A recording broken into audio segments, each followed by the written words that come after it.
morning and happy Find a Book Friday.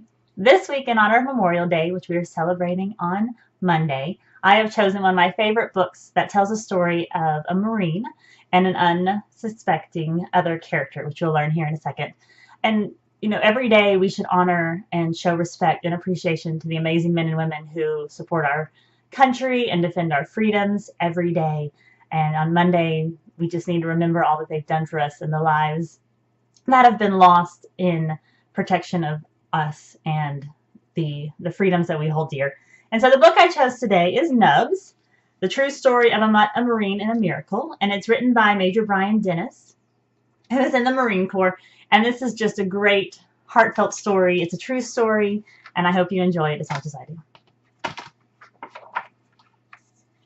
Outside a border fort in the desert of western Iraq, a small, thin dog watched and waited. His ears had been cut off to make him a dog of war. He had no name and no person to call his own. Despite his size, he was the leader of his pack, a group of wild dogs that survived by eating desert mice and rats and scraps from the Iraqi soldiers stationed at the fort.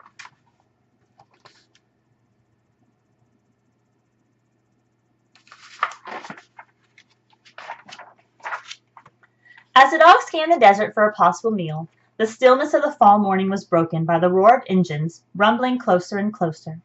He hunkered down in the sand. 3 military Humvees carrying Major Brian Dennis and his 10 Marines lumbered to a stop. They were part of Border Transition Team 352, there to help train the Iraqi soldiers. The other pack dogs raced to greet the team, but the dog without ears cautiously approached. Brian knelt down on one knee to meet him.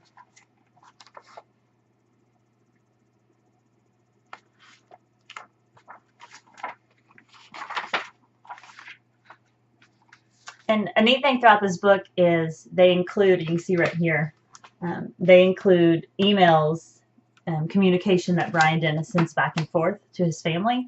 And so there's snippets of that. So the first one says, from Brian Dennis, subject Desert Dog, date October 2007. I found a dog in the desert. I call him Nubs because his ears look like little nubs. We clicked right away. He flips on his back and makes me rub his stomach. I taught him to sit and shake in about 5 minutes. That night, Nubs and Brian ate dinner together. They shared Brian's MREs, or meals ready to eat, of spaghetti and Cajun beans and rice. For dessert, Nubs sampled a strawberry Pop-Tart, wagging his tail. Later that evening, Nubs stayed with Brian when it was his turn at guard duty. Together, they kept everyone safe.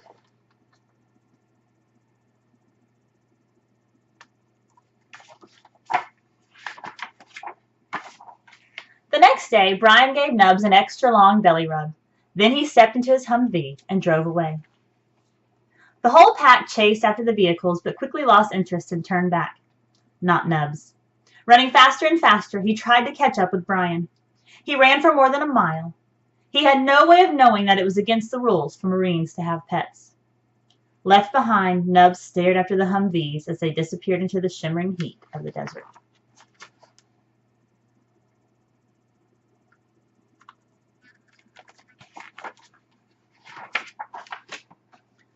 Long, lonely weeks passed without any sign of that trio of Humvees that the Marines called Scout, Boss, and Chuck. At the fort, without Brian, there were no belly rubs. Winter's cold winds began to scour the desert, leaving Nubs scrambling for someplace warm to sleep. As the pack leader, he faced constant challenges from younger dogs wanting his job. Sometimes groups of dogs from other forts fought Nubs and his pack over the little food that they had. Nubs lived his rough, harsh life waiting for each time Boss carried Brian back to him. And then here's another email. And it says, from Brian Dennis, subject Nubs, date November 2007. On our last trip north, I was expecting to see Nubs again. I didn't. We didn't make it as far north as we did last trip, but I still thought I'd see him. I hope that crazy little dog is okay.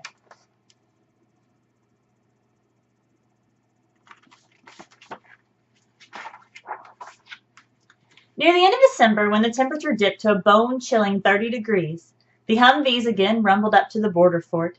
The pack dogs ran to greet Brian, but not Nubs. He hung back, gaunt and weak from a deep wound in his side.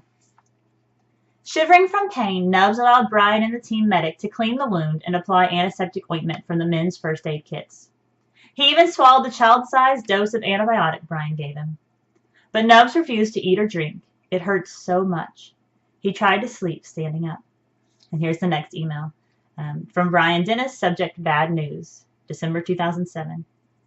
We tried to put a blanket on Nubs when we bedded down for the night in the desert, but he wouldn't let us. I said a prayer for him. He slept near me. It got down to 18 degrees that night, and I kept waking up to check on him. Every time I woke up, I wondered if he'd still be alive.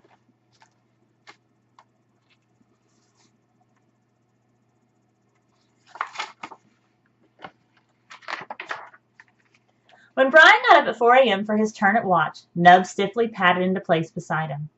Head and tail drooping, he faithfully made the rounds with Brian. The next day, Nubs watched as Brian and his team prepared to leave. He touched his nose to Brian's face as Brian bent down to pet him goodbye. He felt Brian's head on his and heard him whisper, "Hey, buddy, you need to eat. You need to get better." Then Brian climbed into Boss and the 3 Humvees pulled away. Determined not to be left behind again, Nubs chased after Brian. He couldn't keep up. Alone, he returned to the fort.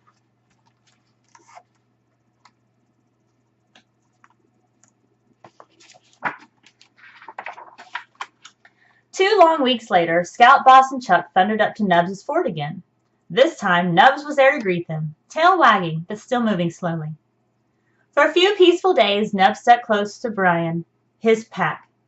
Brian took special care of him, doctoring his wound every morning. Nubs gobbled up his share of Brian's MREs, especially the beef patties. They wrestled and played Give Me 5. Brian rubbed Nubs' belly every time he asked. If Brian stopped too long, Nubs pawed him and made him rub some more. Each night after the sun set over the desert, Nubs and Brian did their job together. Under an ice-black sky of 1,000 stars, they kept watch over everyone.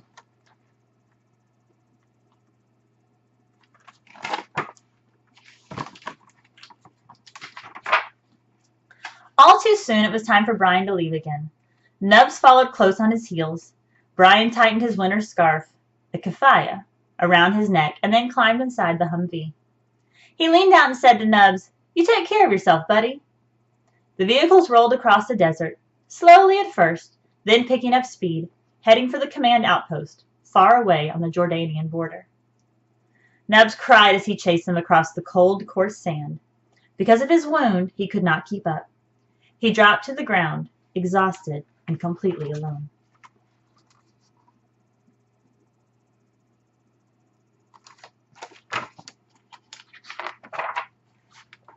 When Nubs sat up, Scout, Boss, and Chuck were out of sight.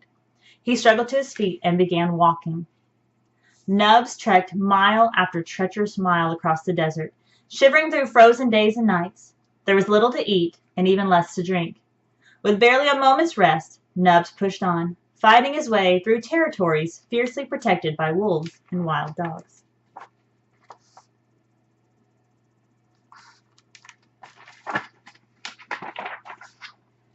Two snowy days and 70 miles later, Nubs limped into the Iraqi battalion headquarters where Brian was working.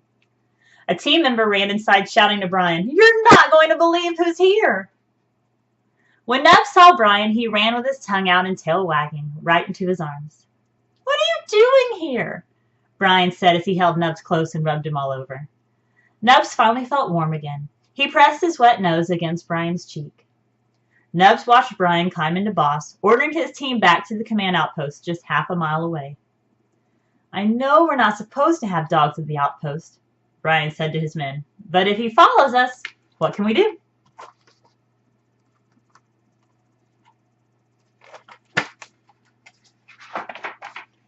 When the Humvees began to roll, Nubs trotted right beside them until they reached the command outpost. Starving and exhausted from his ordeal, Nubs wolfed down pancakes, eggs, and sausages the Marines brought him. He made dog angels, rolling over and over in the freshly fallen snow. A few days later, he found a brand new doghouse built just for him. Nubs liked living in the command outpost with Brian's men and all the other soldiers. He proudly wore a collar the Marines had fashioned from woven bracelets sent to them from school children back home. He cheered up his new friends, collecting belly rubs and making them laugh. And even though he had his own doghouse, most nights Nubs curled up in the barracks with Brian and his team. But everything was about to change.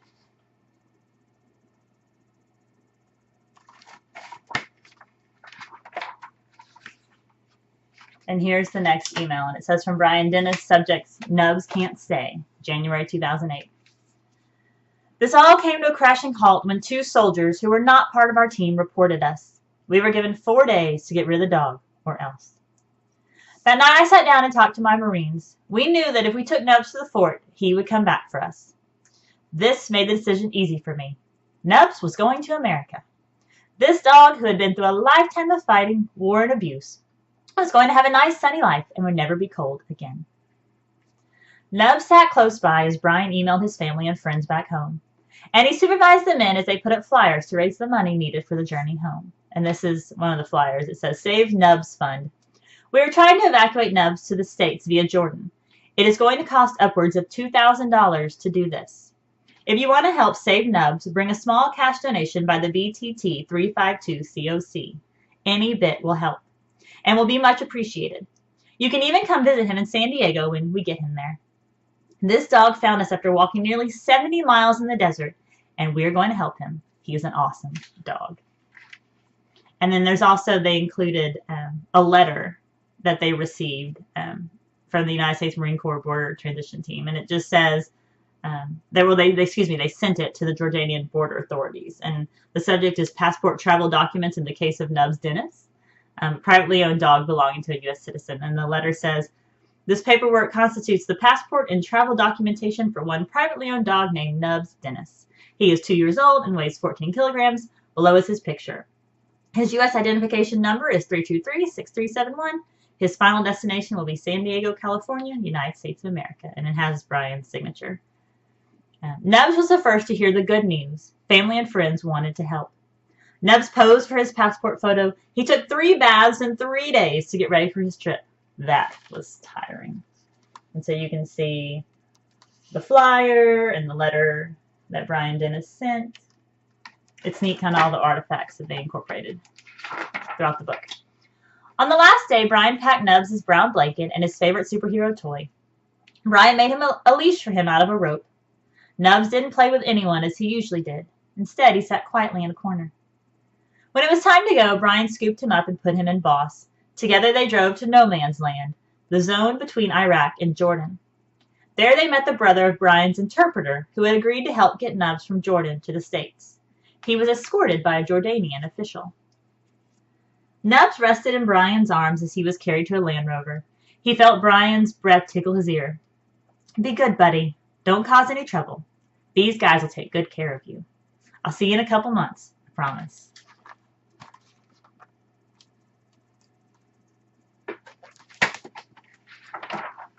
And here's another email, and it says, from Brian Dennis, subject worried, dated February 2008. I had my interpreter call his brother every 30 minutes. I wanted to know when Nubs was headed out on the highway to Amman. I was sending him off with strangers. I was worried I'd never see him again. Nubs sat at the border checkpoint for hours as officials pored over his paperwork, making sure everything was in order. Finally, Nubs arrived in Amman, Jordan. The king of Jordan's veterinarian gave him his first checkup and shots. He stayed at the vet's kennels while his travel was being arranged. 2 weeks later, Nubs flew the 10-hour flight from Amman to Chicago. Friends of Brian's picked him up at the airport. Nubs ate steak and strawberry Pop-Tarts for dinner. A few days later, Nubs flew out of Chicago and on the last leg of his long journey.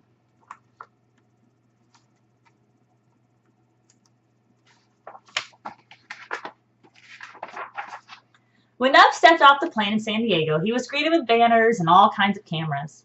He patiently posed for the paparazzi, but was glad to leave the airport crowd with Brian's friends, Eric and Chrissy. And here's the next email. From Brian Dennis, the subject is Rockstar Nubs, dated February 2008. Well, it's official. Nubs is in San Diego, living the good life like a rock star. I can't wait to get home and take him to the beach. Nubs slept in a comfy new dog bed, tried all kinds of tasty food, and went for walks in the dog park. But someone was missing.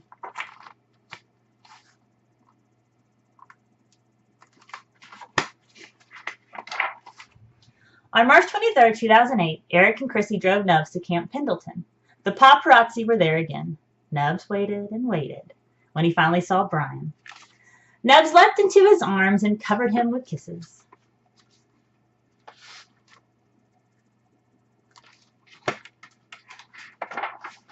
Today, Nubs and Brian lead a busy life.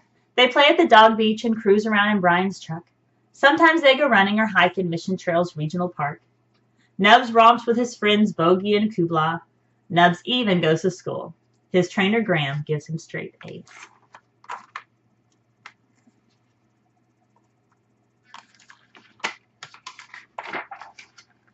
This small dog has done amazing things in his short life. He chose to travel 70 miles alone across the desert to be with Brian. It was a miracle he survived. The bigger miracle may be that this dog of war chose to become a dog of peace. Now Nubs has a name and a person to call his own. And he shares the friendship and love he found with everyone he meets. But Nubs saves his best kisses for his best buddy, Brian.